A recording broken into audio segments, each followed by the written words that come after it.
ಇವತ್ತಿನ ರೆಸಿಪಿ ಒಣಗನೆ ಸೊಪ್ಪಿನ ಉದ್ಕ ಮುದ್ದೆ. ಹೆಲ್ದಿಯಾಗಿರೋ ಒಣಗನೆ ಸೊಪ್ಪಿನ ಉದ್ಕ ಮುದ್ದಿನ ಹೇಗೆ ಮಾಡೋದು ಅಂತ ತೋರಿಸ್ತಾ ಇದ್ದೀನಿ. ಅದಕ್ಕೂ ಮುಂಚೆ ಯಾರೆಲ್ಲ ಹೊಸ್ದಾಗಿ ನನ್ನ ಚಾನಲ್ ನೋಡ್ತಿರೋ ಪ್ಲೀಸ್ ನನ್ನ ಚಾನಲ್ನ ಸಬ್ಸ್ಕ್ರೈಬ್ ಮಾಡ್ಕೊಂಡು ನೋಡಿ. ನೀವು ಸಬ್ಸ್ಕ್ರೈಬ್ ಮಾಡೋದ್ರಿಂದ ನಾ ಹಾಕೋ ಎಲ್ಲ ವಿಡಿಯೋ ನಿಮಗೆ ಬಂದು ಸೇರ್ತವೆ. ಹಾಯ್ ಎಲ್ರಿಗೂ ನಮಸ್ಕಾರ, welcome back to my YouTube channel Savinenapu. ಇವತ್ತು ನಾವು ಒಣಗನೆ ಸೊಪ್ಪನ್ನು ಬಳಸ್ಕೊಂಡು ಉದ್ಕ ಮುದ್ದಿನ ಹೇಗೆ ಮಾಡೋದು ಅಂತ ತೋರಿಸ್ತಾ ಇದ್ದೀನಿ. ಇಲ್ಲಿ ನಾನು ಒಂದು ಕುಕ್ಕರ್ ಇಟ್ಕೊಂಡಿದ್ದೀನಿ. ಅದಕ್ಕೆ ಒಂದು ಬಟ್ಲಾಗುವಷ್ಟು ತೊಗರಿ ಬೇಳೆ ಸೇರಿಸ್ಕೊತಿದ್ದೀನಿ. ಅದೇ ಕಪ್ಪಲ್ಲಿ ಒಂದು ಕಪ್ ಆಗುವಷ್ಟು ಹೆಸರು ಕಾಳನ್ನು ಸೇರಿಸ್ಕೊತಾ ಇದ್ದೀನಿ. ಈಗ ಇವೆರಡನ್ನು ಚೆನ್ನಾಗಿ ತೊಳ್ಕೊಂಬರೋಣ. ಕಾಳುಗಳನ್ನ ತೊಳೆದಿರ್ತೀವಲ್ಲ ಅದೇ ಕುಕ್ಕರ್ಗೆ ಒಣಗನೆ ಸೊಪ್ಪನ್ನು ತೊಳೆದಿಟ್ಕೊಂಡಿದ್ದೆ. ಚೆನ್ನಾಗಿ ಸೋಸಿ ಒಂದು 2-3 ಸರಿ ಚೆನ್ನಾಗಿ ತೊಳ್ಕೊಬೇಕು. ತುಂಬ ಮಣ್ಣೆಲ್ಲ ಇರುತ್ತೆ. ತೊಳೆದಿಟ್ಕೊಂಡಿರೋ ಒಣಗನೆ ಸೊಪ್ಪನ್ನು ಸೇರಿಸ್ಕೊಂಡು ಒಂದು ಅರ್ಧ ಚಮಚಷ್ಟು ನೀರು ಸೇರಿಸ್ಕೊತಾ ಇದ್ದೀನಿ. ತುಂಬ ನೀರು ಹಾಕ್ಕೊಳಕ್ಕೆ ಹೋಗ್ಬೇಡಿ, ಒಂದು 2 ಗ್ಲಾಸಷ್ಟು ನೀರು ಹಾಕ್ಕೊಳ್ಳಿ ಸಾಕು. ಈಗ ಇದಕ್ಕೆ ಇದು ಬೇಯಕ್ಕೆ ಎಷ್ಟು ಬೇಕೋ ಅಷ್ಟು ಉಪ್ಪನ್ನು ಸೇರಿಸ್ಕೊಂಡು ಇದನ್ನು ಮುಚ್ಚಳ ಮುಚ್ಚಿ 1-2 ವಿಸಿಲ್ ಕೂಗಿಸ್ಕೊಳ್ಳೋಣ.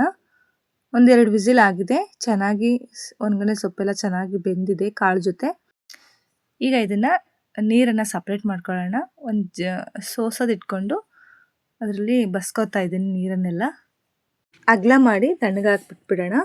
ಈ ಒಣಗನೆ ಸೊಪ್ಪು ಹಳ್ಳಿಲಿ ತುಂಬ ಸಿಗುತ್ತೆ ಗದ್ದೆಗಳಲ್ಲೆಲ್ಲ, ಆದರೆ ಸಿಟಿಲಿ ಸಿಗೋದು ಕಷ್ಟ. ಯಾರಿಗಾದ್ರೂ ಸಿಕ್ಕರೆ ಈ ರೆಸಿಪಿನ ಖಂಡಿತವಾಗ್ಲೂ ಮಾಡ್ಕೊಂಡು ನೋಡಿ. ತುಂಬ ಅಂದರೆ ತುಂಬ ಚೆನ್ನಾಗಿರುತ್ತೆ ಮತ್ತು ಆರೋಗ್ಯಕ್ಕೂ ತುಂಬ ಒಳ್ಳೆಯದು. ಸಿಕ್ಕರೆ ಮಾತ್ರ ಯಾವ ಕಾರಣಕ್ಕೂ ಬಿಡೋಕ್ಕೆ ಹೋಗಬೇಡಿ. ಈಗ ಉದ್ಕಕ್ಕೆ ಮಸಾಲೆನ ಹುರ್ಕೊಳ್ಳೋಣ. ಇಲ್ಲಿ ನಾನೊಂದು ಗ್ಯಾಸ್ ಮೇಲೆ ಒಂದು ಬಾಣಲಿ ಇಟ್ಕೊಂಡಿದ್ದೀನಿ.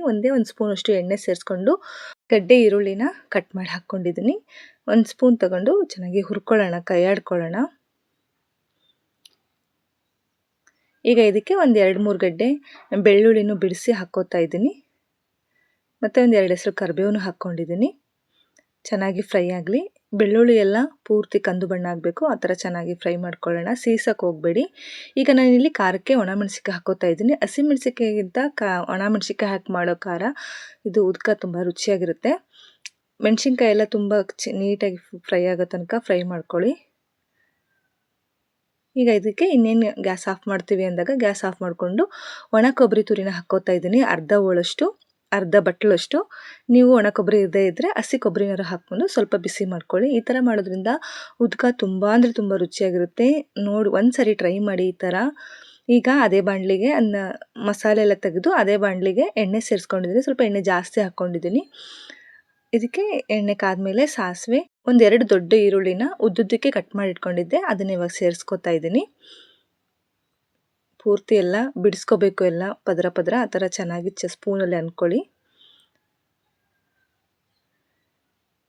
ಇವಾಗ ಇದಕ್ಕೆ 1 ಹೆಸರು ಕರಿಬೇವು ಹಾಕ್ಕೋತಾ ಇದ್ದೀನಿ.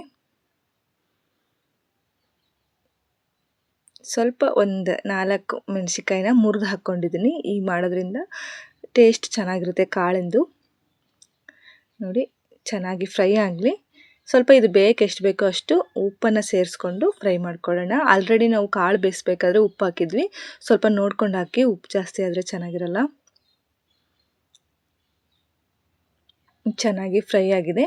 ಈಗ ನಾನು ತಣ್ಣಗೆ ಹಾಕ್ಬಿಟ್ಟಿದ್ವಲ್ಲ ಸೊಪ್ಪು, ಅದನ್ನೆಲ್ಲ ಚೆನ್ನಾಗಿ ಕೈಯಲ್ಲೇ ಹಿಂಡ್ಕೊಂಡು ರಸ ತಕ್ಕೊಂಡು ಸೊಪ್ಪನ್ನು ಮಾತ್ರ ಈ ಒಗ್ಗರಣೆ ಸೇರಿಸ್ಕೊಳ್ಳೋಣ. ಚೆನ್ನಾಗಿ ಹಿಂಡ್ಕೊಳ್ಳಿ. ನೀರಿದ್ದರೆ ಚೆನ್ನಾಗಿರಲ್ಲ, ಒಗ್ಗರಣೆಯಲ್ಲಿ ನೀರಿದ್ದರೆ ರುಚಿಯಾಗಿರಲ್ಲ ಕಾಳು.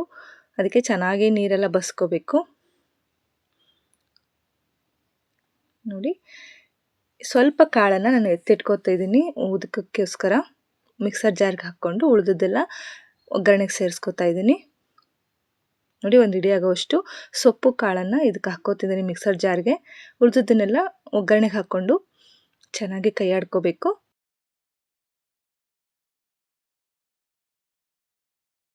ನೋಡಿ ಚೆನ್ನಾಗಿ ಕಲಿಸ್ಕೊಂಡ್ಬಿಟ್ರೆ ಒಂದು 5 ನಿಮಿಷ ಚೆನ್ನಾಗಿ ಮೀಡಿಯಮ್ ಫ್ಲೇಮ್ ಇಟ್ಕೊಂಡು ಚೆನ್ನಾಗಿ ಕಲಿಸ್ಕೊಂಡ್ಬಿಟ್ರೆ ನಮಗೆ ಸೊಪ್ಪು ಒಗ್ಗರಣೆ ರೆಡಿ ಆಗಿಬಿಡುತ್ತೆ.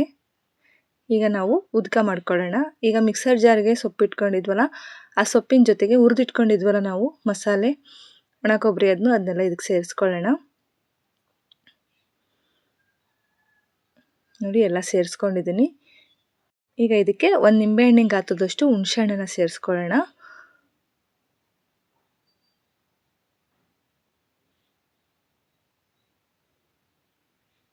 ಒಂದು ದೊಡ್ಡ ಸ್ಪೂನ್ ಆಗುವಷ್ಟು ಜೀರಿಗೆನ ಹಾಕ್ಕೊಳ್ಳೋಣ ಇದಕ್ಕೀಗ. ನೋಡಿ ಇವಾಗ ಇದನ್ನು ನೀರು ಸೇರಿಸ್ಕೊಂಡು ನುಣ್ಣಗೆ ರುಬ್ಕೊಂಬರೋಣ. ನೀವೇನಾದರೂ ಕಾಳು ಬೇಯಿಸಿದ ನೀರು ತುಂಬ ಇದ್ದರೆ ಅದನ್ನೇ ಹಾಕ್ಕೊಳ್ಳಿ, ಚೆಲ್ಲಕ್ಕೆ ಮಾತ್ರ ಹೋಗಬೇಡಿ. ನೀರು ಬದಲು ಅದನ್ನೇ ಹಾಕ್ಕೊಂಡು ಮಿಕ್ಸಿ ಮಾಡ್ಕೊಳ್ಳಿ. ಈಗ ಉದ್ಕಕ್ಕೆ ಒಗ್ಗರಣೆ ಕೊಟ್ಕೊಳ್ಳೋಣ. ಒಂದು ಪಾತ್ರೆ ಇಟ್ಕೊಂಡಿದ್ದೀನಿ, ಒಂದು 2 ಸ್ಪೂನಷ್ಟು ಎಣ್ಣೆ ಸೇರಿಸ್ಕೊಂಡಿದ್ದೆ, ಸಾಸಿವೆ, ಕರಿಬೇವು, ಒಂದು ಅರ್ಧ ಈರುಳ್ಳಿನ ಸಣ್ಣದಾಗಿ ಹೆಚ್ಚಿಕೊಂಡಿದ್ದೆ ಅದನ್ನು ಹಾಕ್ಕೊತಾ ಇದ್ದೀನಿ. ಈರುಳ್ಳಿ ಚೆನ್ನಾಗಿ ಫ್ರೈ ಆದಮೇಲೆ ರುಬ್ಕೊಂಬಂದಿದ್ವಲ್ಲ ಮಸಾಲೆ, ಅದನ್ನು ಇದಕ್ಕೆ ಸೇರಿಸ್ಕೊಳ್ಳೋಣ.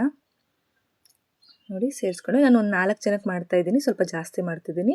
ನಿಮ್ಗೆ ಎಷ್ಟು ಬೇಕೋ ಅಷ್ಟು ನೋಡ್ಕೊಂಡು ಮಾಡ್ಕೊಳ್ಳಿ. ಮಿಕ್ಸಿ ಜಾರೆಲ್ಲ ತೊಳೆದು ಹಾಕ್ಕೊತಾ ಇದ್ದೀನಿ. ಇವಾಗ ಬೇಯಿಸಿರೋ ನೀರನ್ನು ತೆಗೆದಿಟ್ಕೊಂಡಿದ್ವಲ್ಲ ಬಸ್ತು ಸಪ್ರೇಟಾಗಿ, ಆ ನೀರನ್ನು ಇದಕ್ಕೆ ಸೇರಿಸ್ಕೊಂಡು ಚೆನ್ನಾಗಿ ಕಲಿಸ್ಕೊಳ್ಳೋಣ. ಗ್ಯಾಸನ್ನು ಮೀಡಿಯಮ್ ಫ್ಲೇಮಲ್ಲಿ ಇಟ್ಟಿದ್ದೀನಿ. ಸ್ವಲ್ಪ ಪಾತ್ರೆ ಚಿಕ್ಕದಾಯಿತು ಅಂತ ಬೇರೆ ಪಾತ್ರೆಗೆ ಹಾಕ್ಕೋತಾ ಇದ್ದೀನಿ, ಕುದಿಯೋಕ್ಕೆ ಜಾಗನೇ ಇಲ್ಲ.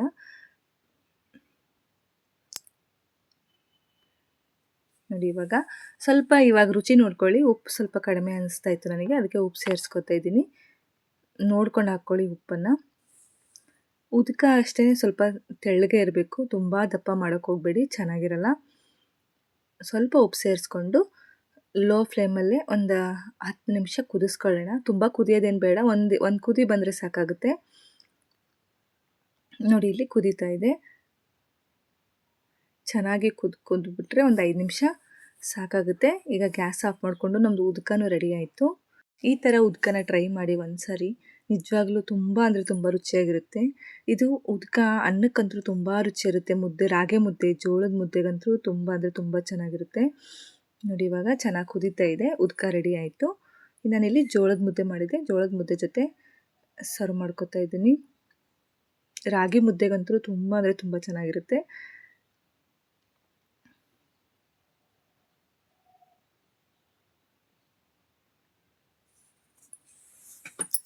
ನಿಮ್ಗೆ ಏನಾದರೂ ಒಣಗನೆ ಸೊಪ್ಪು ಎಲ್ಲಾದರೂ ಸಿಕ್ಕರೆ ಯಾವ ಕಾರಣಕ್ಕೂ ಮಿಸ್ ಮಾಡ್ಕೋಬೇಡಿ. ಈ ಥರದ್ದು ಉದ್ಕ ಮಾಡ್ಕೊಂಡು ನೋಡಿ. ನೀವು ಬರೀ ಬೇಳೆದ್ರಲ್ಲೂ ಮಾಡ್ಬೋದು, ಇಲ್ಲ ಬರೀ ಹೆಸರು ಕಾಳು ಹಾಕ್ಕೊಂಡೇ ಮಾಡ್ಬೋದು. ಆದರೆ ಈ ಥರ ಎರಡೂ ಮಿಕ್ಸ್ ಮಾಡಿ ಹಾಕ್ಕೊಂಡು ಮಾಡೋದ್ರಿಂದ ತುಂಬ ಚೆನ್ನಾಗಿರುತ್ತೆ. ಒಂದು ಸರಿ ಈ ಥರ ಮಾಡ್ಕೊಂಡು ನೋಡಿ, ನೀವು ಖಂಡಿತವಾಗ್ಲೂ ನಂಗೆ ಚೆನ್ನಾಗಿತ್ತು ಅಂತ ಥ್ಯಾಂಕ್ಸ್ ಹೇಳೋಕ್ಕೆ ಮತ್ತೊಂದು ಸರಿ ನನ್ನ ಚಾನಲ್ನ ಹುಡ್ಕೊಂಡ್ಬಂದೇ ಬರ್ತೀರಾ, ಅಷ್ಟೊಂದು ಚೆನ್ನಾಗಿರುತ್ತೆ. ಇಷ್ಟ ಆದರೆ ಸ್ವಲ್ಪನಾದರೂ ನನ್ನ ವಿಡಿಯೋ ಇಷ್ಟ ಆದರೆ ಪ್ಲೀಸ್ ನನ್ನ ಚಾನಲ್ನ ಲೈಕ್ ಮಾಡಿ, ಶೇರ್ ಮಾಡಿ, ಕಮೆಂಟ್ ಮಾಡಿ, ಸಬ್ಸ್ಕ್ರೈಬ್ ಮಾಡಿ. Thank you.